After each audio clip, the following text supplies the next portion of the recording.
irin wannan rayuwan tashin hankalin da nake shiki gwara kawai ku kulle ni. To kai dan Fulani, ka mana bayanin abin da ya same ka. Rikici ku kai da wani ne? A'a. Ko sata kai? A'a. Ko wani ka kashe? Ba wannan na kashe. To kai dan Fulani, kaga ba kai laifi ba. A wani dalili ne kuma za mu kama ka mu kulle? Mu anan dole sai akwai wani laifi ko wani shaida tukunna kafin mu samu damar kulle ka.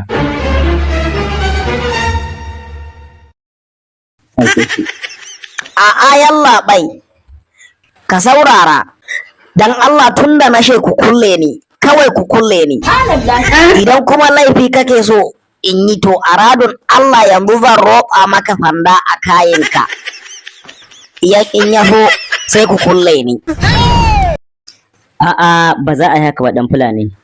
Kana ji ko dan Fulani? Ka yi mana bayani. Idan muka ji sai mu kulle ka, saboda bayanin da za ka yi mana shine zai ba mu dama da shaidar rufe ka asal. To kana ji yallaɓai, ranka ya raɗe kana ji? Continue. Sabida halin da ake shiki a wannan rayuwa ta sanya ni na yi aron kuɗi na sai kaza, saboda ita kaza aka she ƙaramar dukiya ce da babbar riba. A kwana tashe mai kaza zai yi akuya, mai akuya zai sai sa, mai sa kuwa zai yi raƙuma, mai raƙuma kuma zai yi garken amale. Ina cikin level na kaza wannan alamari ya faru. Ina jinka.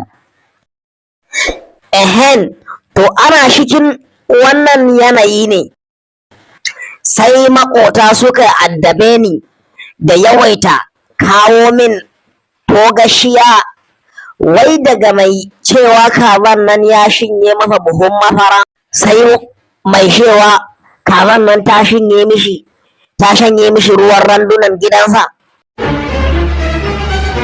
Saboda Allah, washe irin kaza ce wannan mai jawo wa ubangidanta irin wannan masifa da bala'i?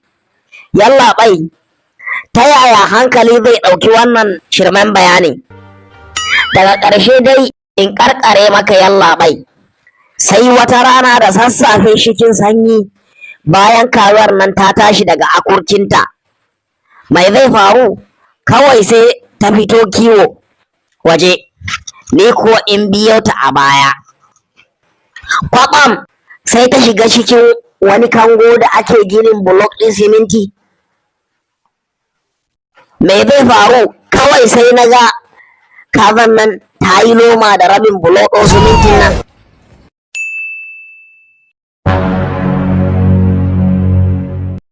Shi bulan? Ƙwarai kuwa, to shi ne na yanke hukunci a je a kamo kazar nan, ko a kulle ta.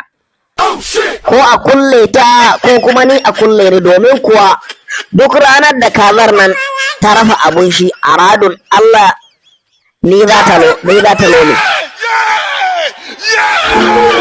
Ku rattaba mana subscribe sannan ku danna ƙararrawa. Haka zalika ku san bada mana like, ku saburbudo mana sharhi sannan ku yada wannan dauka.